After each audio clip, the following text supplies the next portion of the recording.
This is Powering the Movement, a Global Citizen podcast, and I'm Madge Thomas. These are the voices from a movement of engaged citizens around the world who are committed to ending extreme poverty by 2030. Haroon was the middle child, stuck between two older siblings and two younger siblings. He says his siblings excelled in school, while Haroon felt like he had to force himself every day to make it through his classes. But being the middle child wasn't too bad. As a middle child in a family of 7, I grew up with a lot of freedom. That meant that I made a lot of friends while playing in the streets. And that meant that I had a lot of friends from Islamabad slums. When we grew up and eventually went off to college, I realized that a lot of my friends could not go to the same schools. So while his childhood friends got older and took jobs as mechanics or in workshops, Haroon went to Waterloo University in Ontario, Canada. But even at college, Haroon still felt like a stranger in the classroom. And so by the time I got to college, I had forced myself to go through school. And by the time I had gone through the first semester of my college, I couldn't do it any longer. And I dropped out of college and came back to Pakistan. He dreaded going to class for so many years, and this reached a pinnacle in college. So on one winter day, he decided to drop out. Now when I came back to Pakistan, I caught up with all of the childhood friends that I'd made on the streets of Islamabad. And I found that Pakistan exists as a highly stratified society. The social class that you're born in determines the kind of school that you get to go to. And the kind of school that you get to go to, in turn, determines the kind of social class that you're going to remain in for the rest of your lives. I found that to be very, very problematic. When he returned to Islamabad, he saw his city in a new light. This wasn't the end of his higher education, but just the beginning. Eventually, Haroon would go on to get a degree from Georgetown. Now, slums in Islamabad are real oddities, and slums in any part of the world, for that matter, are real oddities. They exist right across the road from very elite housing settlements. And so when I walked into a slum, oblivious, I found that there were children who were picking up trash from the trash cans. I found children who had no opportunity whatsoever just because of the fact that they had been born into the wrong household. I find that to this day extremely unfair. And I've decided to dedicate my life to fighting that.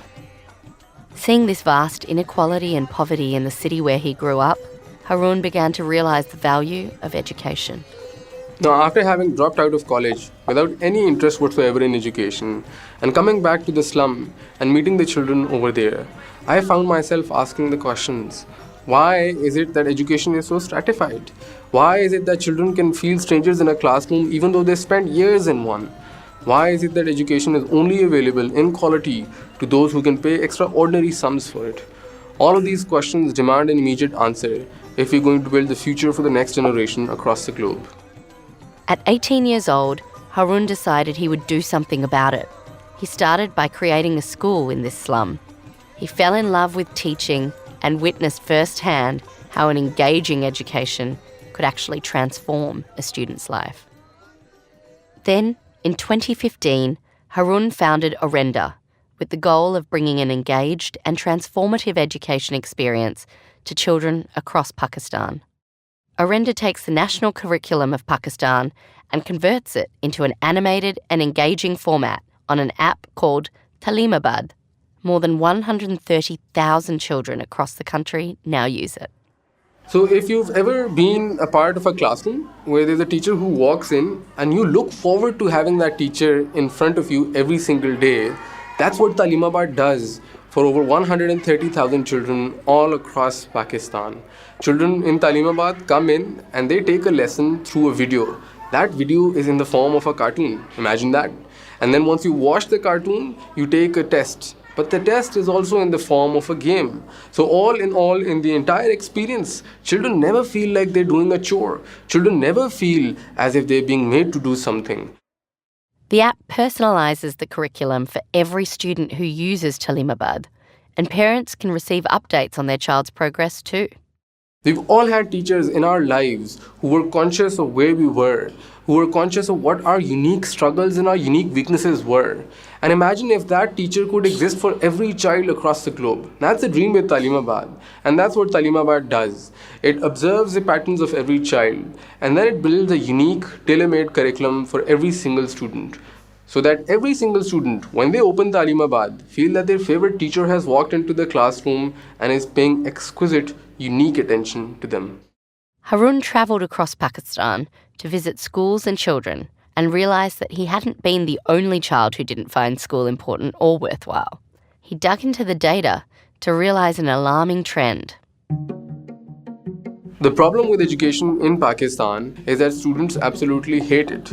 They don't find going to school very interesting. And because of a lack of interest, over 50% of them drop out in only the first year of their education. Now imagine that, an entire educational career that is stopped just because the child doesn't have any interest in learning.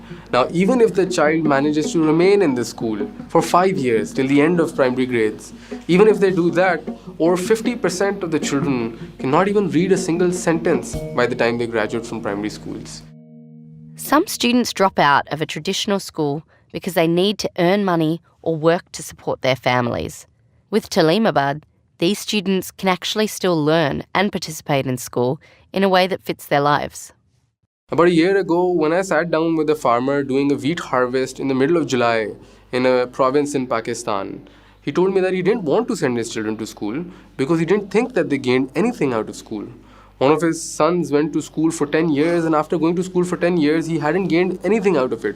He didn't have a job, and he hadn't become a better person. And he didn't feel like he loved going to school either. So one of the things that we've got to change immediately is to start thinking of the people at the bottom of the pyramid as rational people making rational choices. They want to go to school only and only if school can offer something to them. We've always built schools as if schools need to be serving only the kids living in the cities, that they will go through all of the grades and they will find a stable job and that will put their life in order. But that's not how life looks like for a child living on the periphery. And that's who we need to build for. First, we need to build education in a way that is contextualized for these children. That means that every child living in a village across the globe must feel that the education is serving their need. More importantly, once they fall in love with their learning, once they start to enjoy learning, they should be taught how to use their learning. Education shouldn't be built in such a way that you can only apply it 20 or 25 years after you've gone to school. We believe that education needs to be built in such a way that you can apply it on the day that you've learned something new. And that's the goal with Taleemabad, that we not only make education interesting, but we make it so applicable and so contextual that it improves the child's life every single day. And once that starts to happen, everybody is going to make that rational choice. Everybody is going to not want to go to school perhaps, but certainly want to be educated. And that's where we need to change. For students who are able to attend a traditional school, Orenda is piloting the Taleemabad app in public schools across Pakistan. In some of the most underperforming rural and remote schools, teachers are incorporating Taleemabad into their curriculum. And it's been found to reduce dropouts by an overwhelming 70% and improve performances of students by 31%. All of the children who start using Taleemabad notice performance gains of up to 50% when they started using the platform for 2 weeks. That's the change that we want to be building with Taleemabad, that there are children from all across the globe who join a platform where they're taught in a way that they find extremely interesting. And when they're taught in a way that they find interesting, they fall in love with learning. Orenda serves a diverse group of students from all paths of life. The app is so engaging and useful that Haroon says the students go to great lengths to learn more. One parent even travelled for 2 hours to the nearest city just to learn more about the program. And new, unanticipated uses for Taleemabad began to appear. A few months ago, we heard from a cancer hospital, and the cancer hospital had found out that as soon as children start to have their cancer treatment through chemotherapy, many of them drop out of school. And because many of them drop out of school, they cannot continue their education, and when they go back to school, they're far, far behind. Now, one of the children who was admitted to the ward started using Taleemabad, and soon Taleemabad had spread to the entire ward. The hospital called us, they made a special room, and they put Taleemabad in the hospital. Now, every single child in the ward goes in at night and will watch the cartoon series so that they can learn from it. When they're done with their treatment and they go back to their schools, their teacher asks them where they've been studying. Because not only have they not gone back in their learning levels, in fact, they've jumped ahead. And we never ever thought that a cancer hospital of all of the places in the world would be where Taleemabad would be used. But here it is. A bunch of children in a cancer hospital fighting for their lives, but also in the process being children. And Taleemabad enabling them to do just that. Now, Haroon's committed to educating children not just in Pakistan, but around the world. He's a finalist for the Global Citizen Cisco Youth Leadership Award. If he wins, he would receive $250,000 for Orenda. I feel honored to be part of this great community which is coming together to solve some of the most pressing problems facing humankind today. Over the course of the last 4 years, we've made substantial gains in terms of becoming good content providers for children all across Pakistan. And we could have chosen to stop over there, but we don't. Next year could be transformative for Orenda. If we win this prize, we want to take concrete steps towards making our platform adaptive and personalized according to the unique learning needs of every single child. And we want to take this brand of unique education to more than 350,000 users, not just in Pakistan, but in neighboring countries such as Afghanistan as well. In the next few decades, I want our organization, in partnership with innovative educators across the globe, to take this brand of heart-thumping, table-banging education to billions and billions of children all across the globe. I want every underserved child to have the opportunity of world-class education at their fingertips, regardless of their ability to pay, or regardless of where they're born or which religion they belong to, or what socio-economic strata they belong to. That's the dream, that education be a basic human right, and through technology, that it become affordable and accessible to every single child. In a globalised, interconnected world, Haroon sees young people as the architects of the future, with the huge potential and responsibility to solve pressing issues. I think what everyone should know about the fight to end global poverty is that it cannot be accomplished alone. There can be no empowerment through education without job creation. There can be no job creation without working on gender equality. There can be no gender equality without working on health. All of these issues are linked. And if we are to defeat global poverty over the course of the next few decades, then we must break out of our silos and work together. I want every young person in the world right now to look around them. What do they see? They see a world that is polarized into opposing camps.